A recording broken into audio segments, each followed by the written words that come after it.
நீர் வல்லவராயிருக்கிறீர், நல்லவராயிருக்கிறீர். எங்கள் ஒவ்வொருவருக்கும் தேவையான ஆசீர்வாதங்களை கொடுக்கிற தெய்வமாய் இருக்கிறீரே.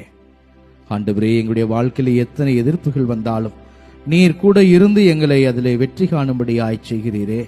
எங்களோடு இருந்து எங்களோடு பயணிக்கிறீர். ஆண்டவரே, எங்களுடைய தேவைகள் அனைத்தையும் கருத்தாய் கொண்டு தக்க நேரத்தில் அதை நிறைவேற்றி எங்களை கண்ணின்மணியாய் பாதுகாத்து வருகிறீர். ஆண்டவரே, நாங்கள் உமக்கு நன்றி செலுத்துகிறோம்.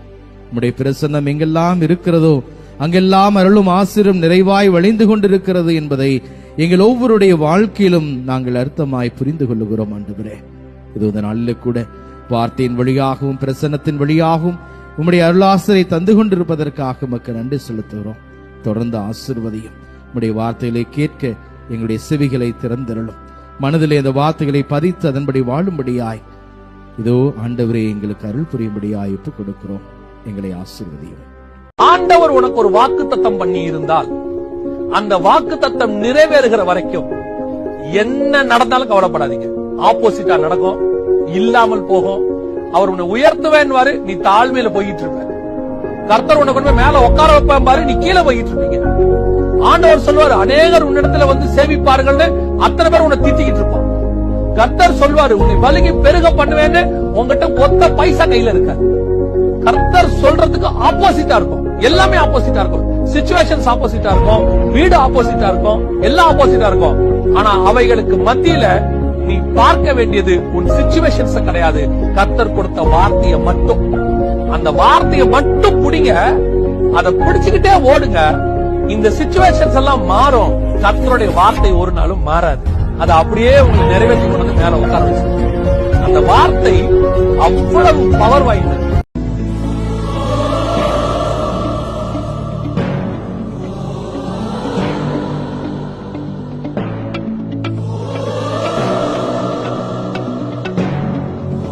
ஆண்டவர் செய்த எல்லா நன்மைகளையும் நினைத்து அவருக்கு நன்றி கூறுவோம். திருப்பாடல் 51 அதிகாரம் 17வது வசனம். கடவுளுக்கு ஏற்ற பலி நொறுங்கிய நெஞ்சமே, கடவுளே நொறுங்கிய குற்றமுணர்ந்த உள்ளத்தை நீர் அவமதிப்பதில்லை.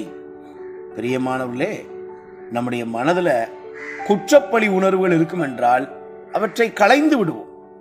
கடவுளின் பாவங்களை மன்னிக்கிறார். உடைந்த உள்ளத்தோடு இருக்கிற என்னை அவர் ஏற்றுக்கொள்கிறார் என்பதை நம்புவோம். ஜெபிப்போம். ஆண்டவரே, மன அமைதி இல்லாமல் இருக்கக்கூடிய பிள்ளைகள் மீது நீர் தயவாய் மனம் இறங்குவீராக. உம்முடைய மனதுருக்கத்தினால் உம்முடைய பிள்ளைகளுக்கு தேவையான மன அமைதியை தந்து ஆசீர்வதியும். குடும்பங்களிலே, வாழ்க்கையின் சூழ்நிலையிலே எந்தெந்த பிரச்சனைகளை வாட்டி வதைக்கிறதோ அவை அனைத்திலிருந்தும் நீர் விடுதலை தந்து ஆசீர்வதியும். இயேசுவின் நாமத்தில் பிதாவே, ஆமென். கண்களின் இச்சை, மாம்சத்தின் இச்சை, ஜீவனத்தின் பெருமை, இவைகளை நீ ஜெயிக்காவிட்டால் இருக்கும் உன் வாழ்க்கையும் பாவியைப் போல். என்னுடைய வருகையிலும் சேர்ந்து கொள்ள உன்னால் முடியாது.